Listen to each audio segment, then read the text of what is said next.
We're hearing bad news coming through for the tea sector. It's also said that we've seen around only 5% bought with regards to tea last week out of the 25% that we usually see be bought by Egypt. And it also, reports are talking about Kenya losing as much as 30% in coming auctions.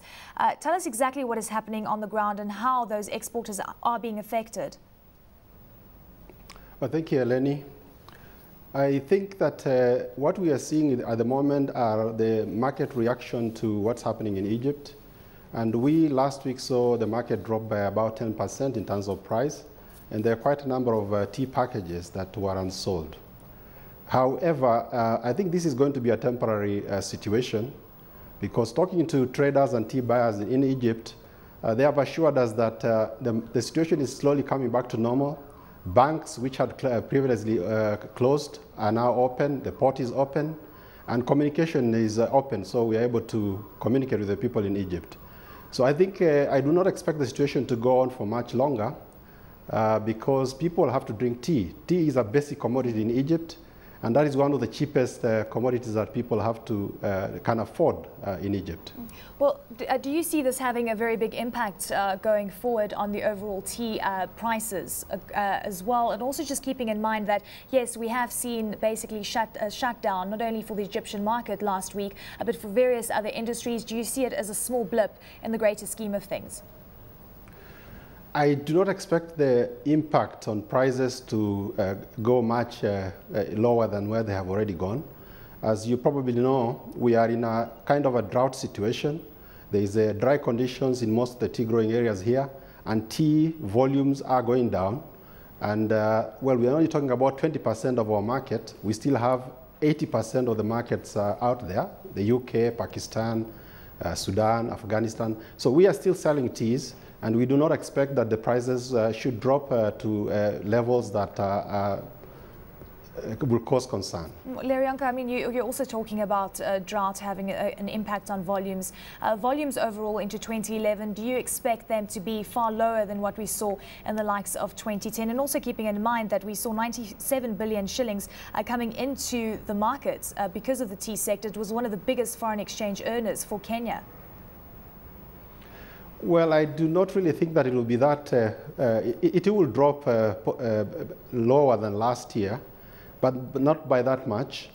And the prices have been good. They have been $3 plus, and the exchange rate has been good. And that is why we were able to return such a good performance. So we would expect that once this Egypt crisis is over and the market is back to normal, we should actually be able to see volumes pick up and prices more or less sustained at the current levels. Well, Lerionka, from what I'm hearing from you as well, if we do see the situation being resolved in Egypt, that is going to be great news.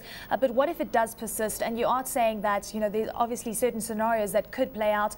What does it spell for Kenyan tea manufacturers and exporters? Do you think they're going to be looking to sell their tea elsewhere?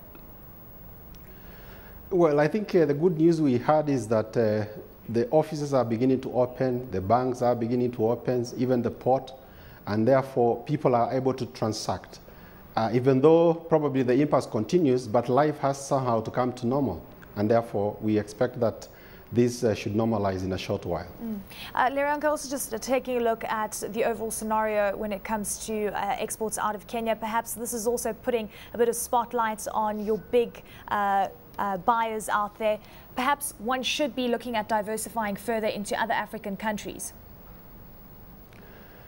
Well, I think already we are selling into Egypt. We are selling into places like Nigeria and other parts of Africa.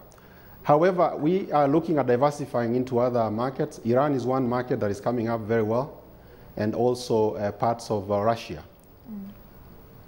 Let's touch on local consumption. That grew by 3% to 18.7 million kilos in 2010. Are you looking at local consumption increasing as well, as we do see spending power from the Kenyan consumer also increasing as we go ahead and we experience faster economic growth?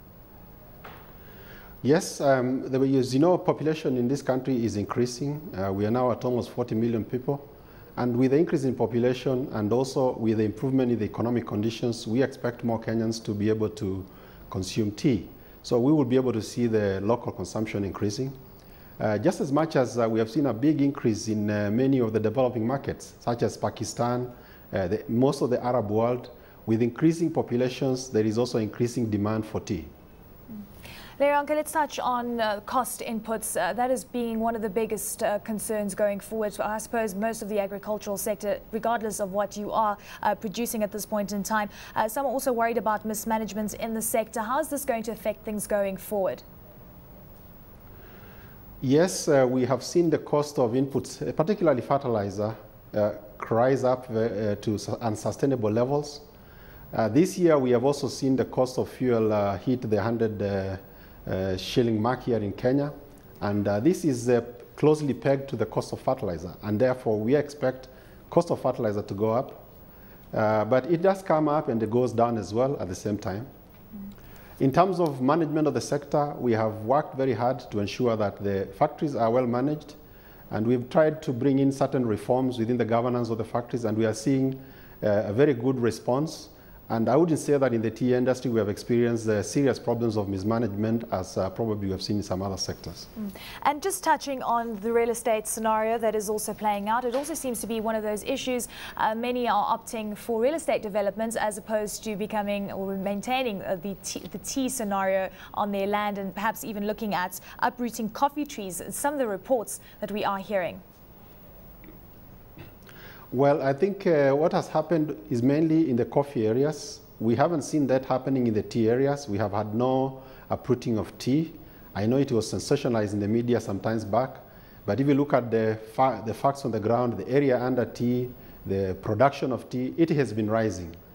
However, in areas that are closer to the cities, we have seen some people convert coffee estates into real estate, but so far it hasn't affected tea.